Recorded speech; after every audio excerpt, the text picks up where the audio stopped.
Doctor Rafia نے کچھ عارضی نظر سامنے بیٹھی رضیہ پر ڈالی اور پھر کہنے لگی کہ رضیہ، میں نے تمہارے تیسرے بچے کی پیدائش کے وقت بھی کہا تھا کہ اب مزید فیملی میں اضافہ مت کرو۔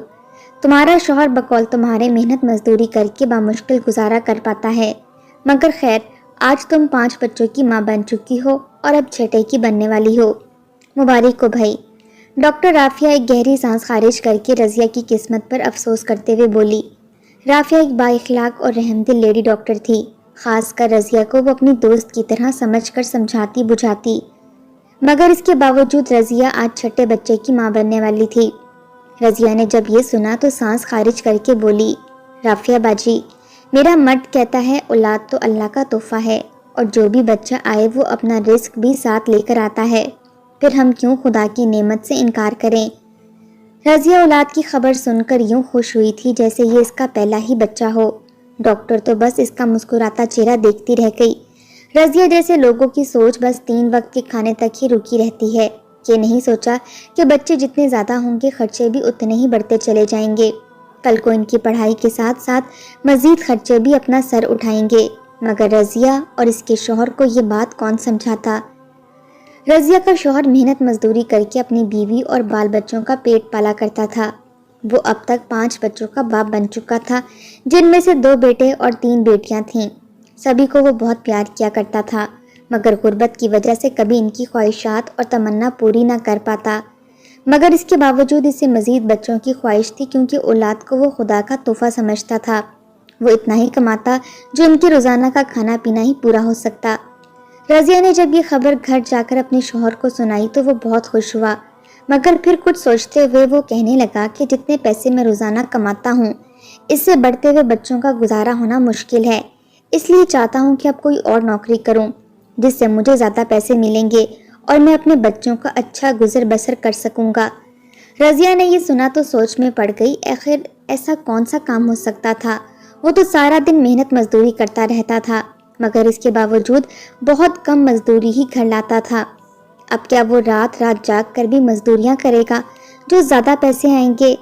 دونوں میاں بیوی انہی باتوں میں لگے تھے کہ جب رضیہ کا بڑا بیٹا جس کی عمر 10-11 سال تھی ہانپتا ہوا ان کے پاس آیا اور آ کر اپنے پیر دکھانے لگا۔ اس کے پیروں کے نیچے چھالے بن چکے تھے۔ وہ درد سے فوراً بستر پر بیٹھا اور گہرے سانس لیتے ہوئے کہنے لگا، اماں کتنی بار تجھے کہا ہے اس بار جب لنڈا بازار جائے تو میرے لیے کوئی جوتے دیکھ لے، مگر تو ہر بار ان چھوٹوں کی چیزیں لے آتی ہے اور مجھے کہتی ہے تو بڑا ہے صبر کر، اگلی بار تیرے لیے لے آؤں گی، نہ جانے وہ اگلی بار کب آئے گی۔ رضیہ کا بیٹا ناراضگی ظاہر کرتے ہوئے سر جھٹک کر بولا تھا۔ اس کی آنکھوں میں اس پل آنسو آئے تھے۔ احسن محلے کی دکان سے تھوڑی بہت چینی لینے گیا تھا تاکہ آج دن کا کھانا وہ لوگ چینی کے ساتھ کھا سکیں، مگر راستے میں اس کی بہن کے جوتے ٹوٹ گئے اور وہ گرم تپتی زمین ہونے کی وجہ سے رونے لگی کہ بھائی میرے پیر جل رہے ہیں، مجھے اپنے جوتے دو۔ احسن نے اپنی بہن کو دھوپ میں جھلستا دیکھا تو فوراً اپنے پیروں سے جوتے اتار کر بہن کو پہنا دیے اور پھر خود ننگے پیر ہی چلنے لگا۔ زمین شدید گرم تھی، اس کے پاؤں نیچے سے جھلس چکے تھے، یہاں تک کہ گھر پہنچتے پہنچتے اس کے پیروں کے نیچے چھالے بن کر پھٹ چکے تھے اور اب وہ گھر آ کر اپنی ماں پر غصہ نکال رہا تھا۔ جب رضیہ نے یہ سنا تو فوراً تڑپ کر بیٹے کے پاس گئی اور اس کے پیروں کو اپنی گود میں رکھ کر بولی کہ معاف کر دے بیٹا، تو جانتا تو ہے کہ تیرے چھوٹے بہن بھائی ابھی معصوم ہیں، ہم انہیں نہیں سمجھا سکتے، اس لیے ہم تجھ سے کہتے ہیں کہ تو ہی صبر کر لے، میں جلد ہی تیرے ابو سے پیسے لے کر تیرے لیے نئے جوتے لے آؤں گی۔ اتنا کہہ کر وہ اس کے پیروں کا زخم دیکھنے لگی، جبکہ رضیہ کا شوہر یہ دیکھ کر کچھ سوچنے لگا اور بولا کہ تو آج سے میرے جوتے پہن لیا کرنا، میں ننگے پیر ہی مزدوری کرنے چلا جایا کروں گا۔ تینوں اس پل خاموش ہو چکے تھے۔ اب یہ بات رضیہ اور اس کے شوہر کو کون سمجھاتا کہ بچوں کی ضروریات خاص کر اس مہنگائی کی دور میں پوری کرنا انتہائی مشکل ہو چکی تھی۔ چند روز یوں ہی گزر گئے اور ایک روز رضیہ کا شوہر گھر آیا تو کافی خوش دکھائی دے رہا تھا۔ وہ اپنے ساتھ مٹھائی کا ڈبہ بھی لایا تھا۔ مٹھائی کا ڈبہ لا کر اس نے سب سے پہلے اپنی بیوی کو مٹھائی کھلائی اور پھر اپنے بچوں کو کھلا کر وہ خوشی سے پھولے نہیں سما رہا تھا۔ رضیہ تو کچھ سمجھ ہی نہ پائی تھی، کہنے لگی یہ کیا بات ہے، آپ اس قدر خوش کیوں دکھائی دیتے ہیں، خیریت تو ہے؟ رضیہ کے شوہر نے جب یہ سنا تو فوراً مسکرا کر بولا کہ بات ہی اس قدر خوشی والی ہے کہ تم سن کر خوش ہو جاؤ گی، تمہاری خوشی کا کوئی ٹھکانہ نہیں رہے گا۔ سب تجسس کے مارے اپنے ابو کو دیکھ رہے تھے کہ آخر کیا بات ہے۔ رضیہ تو بےتابی سے کہنے لگی کہ بتاؤ نا کیا بات ہے، تم کیوں پہیلیاں بجھا رہے ہو؟ اتنا سننا تھا کہ رضیہ کا شوہر کہنے لگا کہ آج میری ملاقات ایک ایجنٹ سے ہوئی تھی جو اپنے خرچے پر غریب لوگوں کو یونان لے کر جاتا ہے۔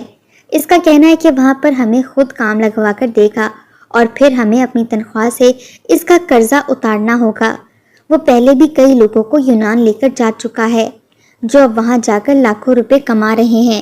میں نے اسے بات کی ہے، اس کا کہنا ہے کہ وہ مجھے بھی یونان بھجوا دے گا۔ سمجھو ہمارے برے دن ختم ہو چکے ہیں، اب ہر طرف خوشحالی ہی خوشحالی ہوگی۔ رضیہ نے شوہر کے منہ سے جب یہ بات سنی تو سوچ میں پڑ گئی۔ اس کے ذہن میں کئی اندیشے تھے کہ کہیں یہ کوئی فراڈ نہ ہو اور اس کا شوہر پکڑا نہ جائے، کہیں کوئی انہونی ہو گئی تو۔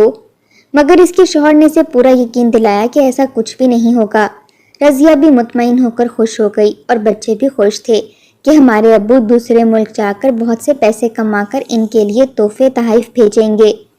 جیسے جیسے رضیہ کے شوہر کے جانے کے دن قریب آ رہے تھے ویسے ویسے رضیہ کا دل اداس ہوتا چلا جا رہا تھا۔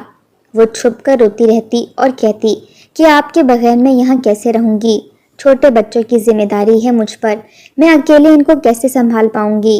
مگر رضیہ کا شوہر اسے حوصلہ دیتے ہوئے سمجھاتا کہ ہمیشہ مثبت سوچ رکھو، کچھ بھی غلط مت سوچو، سب کچھ ٹھیک ہوگا اور دیکھنا جلدی ہماری قسمت پلٹ جائے گی، ہمارے حالات اچھے ہوں گے تو میں تم لوگوں کو بھی وہیں پر بلا لوں گا اور ہم لوگ اچھی زندگی گزاریں گے۔ رضیہ کے شوہر نے رضیہ کو بھی بہت خیالی پلاؤ بنا کر خواب دکھانا شروع کر دیے تو رضیہ خوش ہو گئی۔ آخر وہ روز بھی قریب آ گیا جب رضیہ اپنے شوہر کو الوداع کہہ رہی تھی۔ وہ کتنی ہی دیر اپنے شوہر سے لپٹ کر روتی رہی اور بچے اپنے بابا سے لپٹ کر روتے رہے۔ جب جانے کا وقت آیا تو اس کے بچے کہنے لگے کہ ابھی مت جاؤ، یہیں رہ جاؤ، ہم تمہارے بغیر نہیں رہ سکتے، مگر جانا ضروری تھا۔ رضیہ اس بات سے انجان تھی کہ وہ آج اپنے شوہر کو آخری بار دیکھ رہی ہے۔ اس وقت جس قدر وہ سارے خوش تھے انہیں خبر بھی نہ تھی کہ اگلے چند ماہ بعد ان پر کیسی قیامت گزرنے والی ہے، ان کی زندگی ہی پلٹ کر رہ جائے گی۔ رضیہ کا شوہر گھر سے چلا گیا اور رضیہ پیچھے 5 بچوں کو سینے سے لگائے سسک سسک کر روتی اپنے شوہر کی سلامتی کی دعا کرنے لگی۔ ان کے پاس تو موبائل بھی نہ تھا جو رابطہ کر کے خیریت دریافت کی جا سکتی۔ اس رات جب بچے سو گئے تو رضیہ بہت پریشان تھی۔ اسے خواب میں شوہر بالکل بھی اچھی حالت میں نظر نہ آیا تو اس کی طبیعت خراب ہونے لگی، دل بے چین سا ہونے لگا، حلق خشک ہو چکا تھا۔ کمرے میں جب پانی کا جگ اٹھانے کے لیے ہاتھ بڑھایا تو وہ بھی خالی تھا۔ نیم اندھیرے میں وہ پانی پینے کے لیے باہر جانے کے لیے اٹھی، مگر جو ہی اس نے کمرے سے باہر قدم رکھے تو اچانک اسے چکر سا آ گیا۔ بلڈ پریشر لو ہونے کی وجہ سے وہ منہ کے بل زمین پر گر گئی۔ بچے تو اندر پنکھا لگائے بے خبر سو رہے تھے۔ اس پنکھے کی زنگ آلود آواز بھی اس قدر اونچی تھی کہ باہر کا شور سنائی ہی نہ دیتا تھا۔ کتنی ہی دیر رضیہ زمین پر گری، چیختی چلاتی رہی، روتی رہی، مگر اس کے باوجود کوئی بھی اس کی مدد کو نہ آیا۔ وہ نیم بے ہوشی کی حالت میں کراہتی ہی رہ گئی۔ رضیہ کا بڑا بیٹا نیند میں تھا۔ جب اس نے اپنی ماں کے رونے کی آوازیں سنی وہ بکھلا کر اٹھ بیٹھا اور فوراً کمرے سے باہر آیا تو جو منظر دیکھا وہ دیکھ کر اس کے پیروں کے نیچے سے زمین نکل گئی۔ اس کی ماں فرش پر گری ہوئی تڑپ رہی تھی، نیم بے ہوشی کی حالت میں تھی۔ وہ ہڑبڑا کر فوراً ماں کے پاس گیا اور اس کے ہاتھ پاؤں مسلنے لگا، اپنی ماں کو آوازیں دینے لگا، مگر وہ تو بے ہوش ہو چکی تھی۔ وہ فوراً کچن سے پانی لایا اور اپنی ماں پر چھڑکاؤ کرنے لگا، مگر اس کے باوجود رضیہ لمبے لمبے سانس لیتی بے ہوش ہی رہی تھی۔ رات کا وقت تھا، آخر وہ معصوم بچہ کس سے مدد مانگتا؟ وہ پہلے تو ڈر سہم کر اپنی ماں کے پاس بیٹھ کر رونے لگا، مگر جب کچھ ہوش سنبھالی تو فوراً بھاگ کر گھر سے نکلا اور پڑوس والی خالہ کو بلانے لگا۔ وہ کتنی دیر ان کے دروازے پر کھڑا دستک دیتا رہا۔ سب اپنے اپنے کمروں میں پنکھے اور ایئر کولر لگائے سو رہے تھے، مگر پھر آخر 20 منٹ بعد خالہ نے دروازہ کھول ہی دیا۔ اس نے روتے ہوئے اپنی ماں کی حالت کا بتایا تو خالہ دوڑی ہوئی ان کے گھر چلی آئی اور اس کی ماں کو اٹھا کر فوراً ہسپتال لے گئی۔ وہاں سے ڈاکٹر رافع کی کلینک پر ہی آئے تھے۔ ڈاکٹر رافع نے جب رضیہ کا چیک اپ کیا تو وہ پریشان سی ہو گئی، کہنے لگی کہ رضیہ کی طبیعت بہت خراب ہے، اس کے بطن میں موجود بچہ تو مر چکا ہے اور اس کی بھی سانسیں اس قدر دھیرے چل رہی ہیں، یوں لگتا ہے جیسے کچھ دیر بعد اس کا دل کام کرنا ہی بند کر دے گا۔ یہ خبر جب خالہ اور رضیہ کے بیٹے نے سنی تو دونوں ہی پریشان ہو گئے۔ احسن تو سسک کر روتا ہوا اپنے ابو کو پکار رہا تھا۔ ابھی تو اس کے باپ کو گئے ہوئے ایک دن بھی نہ ہوا تھا اور ان پر یہ قیامت ٹوٹ پڑی تھی۔ رضیہ 4 دن تک ہسپتال میں رہی۔ خالہ 1 روز تک تو رہی اور پھر وہ بھی گھر چلی گئیں۔ آخر پرائے لوگ کس حد تک رہ سکتے تھے، وہ بھی گھر جا چکی تھیں اور احسن کے چھوٹے بہن بھائی بھی بھوکے تھے۔ انہیں تو خبر ہی نہ تھی کہ ان کی ماں زندگی اور موت کی جنگ لڑ رہی ہیں۔ آخر کار جب احسن کو اپنے بہن بھائیوں کا خیال آیا تو وہ ماں کو وہیں چھوڑ کر واپس گھر آ گیا اور گھر کے باہر اس کے چھوٹے بہن بھائی لاوارثوں کی طرح دروازے کے باہر کھڑے ایک دوسرے کے پاس بیٹھ کر رو رہے تھے۔ وہ اس قدر سہمے ہوئے تھے کہ احسن کو دیکھ کر بھاگتے ہوئے آئے اور اس سے لپٹ کر چیخ چیخ کر رونے لگے اور بولے کہ اماں کہاں چلی گئی ہیں اور بھائی آپ کہاں تھے؟ ہمیں بہت ڈر لگ رہا تھا، ہمیں بہت بھوک لگی ہے، اب ماں کہاں ہے؟ اس وقت دن کے 12 بج رہے تھے جبکہ وہ کل رات سے غائب تھے۔ یقیناً اس کے بہن بھائی بھی بھوکے ہوں گے۔ یہ سوچ کر احسن کہنے لگا کہ اماں کی طبیعت خراب ہو گئی ہے، وہ ڈاکٹر کے پاس ہیں، تم لوگ ماں کے لیے دعا کرو۔ اتنا کہہ کر احسن نے اپنے بہن بھائیوں کے لیے روٹیاں بنائیں۔ روٹیاں پہلی بار بنا رہا تھا مگر اس کے باوجود اسے جیسا بھی کھانا بنا اس نے بنا کر اپنے بہن بھائیوں کو دیا اور ایک بار پھر ہسپتال کی جانب دوڑا۔ مگر جب ڈاکٹر رافعہ کے کلینک پہنچا تو وہ اس کی ماں کے منہ پر چادر ڈال رہی تھی۔ احسن ڈاکٹر کے پاس آیا اور آ کر کہنے لگا کہ میری اماں کب ٹھیک ہوگی؟ تو ڈاکٹر افسردگی سے احسن کے بالوں میں ہاتھ پھیر کر بولی کہ بیٹا تمہاری اماں اس دنیا سے اب جا چکی ہے، یہ خبر تمہارے لیے بہت بڑی ہے، اس کا صدمہ میں جانتی ہوں، تم لوگوں کے لیے سہنا آسان نہیں ہے، مگر یہ سچ ہے، تمہاری اماں اس دنیا سے جا چکی ہے اور اس کے پیٹ میں موجود بچہ بھی مر چکا ہے۔ احسن نے جب یہ سنا تو دھاڑے مار مار کر روتا ہوا اپنی ماں سے لپٹ گیا۔ اس کے ذہن میں اس کے ابو آئے تھے اور پھر اس کے بہن بھائی جو گھر میں ماں کا انتظار کر رہے تھے۔ وہ روتا ہوا ماں سے لپٹ کر اٹھانے لگا مگر اب تو بہت دیر ہو چکی تھی۔ وہ بہت ڈرا سہما ہوا تھا کہ اب وہ اکیلا یہ سب کیسے کرے گا۔ بہرحال وہ اپنی ماں کو گھر لے کر آیا تو محلے والے ان کے گھر سے شور شرابے کی آواز سن کر اکٹھے ہونا شروع ہو گئے۔ سبھی جانتے تھے کہ ابھی کل ہی تو اس کا شوہر یونان گیا تھا اور آج یہ فوت ہو گئی تھی۔ نہ جانے اب معصوم بچوں کو کون پالنے والا تھا۔ وہ روتے ہوئے بچوں کو حسرت کی نظروں سے دیکھتے رہے اور بہرحال پھر گاؤں والوں نے پیسے اکٹھے کر کے رضیہ کی تدفین کر دی۔ معصوم بچے اپنے ابو کو یاد کر کے روتے رہتے اور اپنی ماں کو سفید کفن میں لپٹا سوچ کر ہی دھاڑے مارنے لگتے۔ ان کی ماں چھوڑ کر جا چکی تھی۔ وہ احسن سے لپٹ کر بہت رو رہے تھے مگر اب احسن کو یہ فکر بھی ستا رہی تھی کہ وہ اکیلے اپنے بہن بھائیوں کی ذمہ داری کیسے اٹھائے گا۔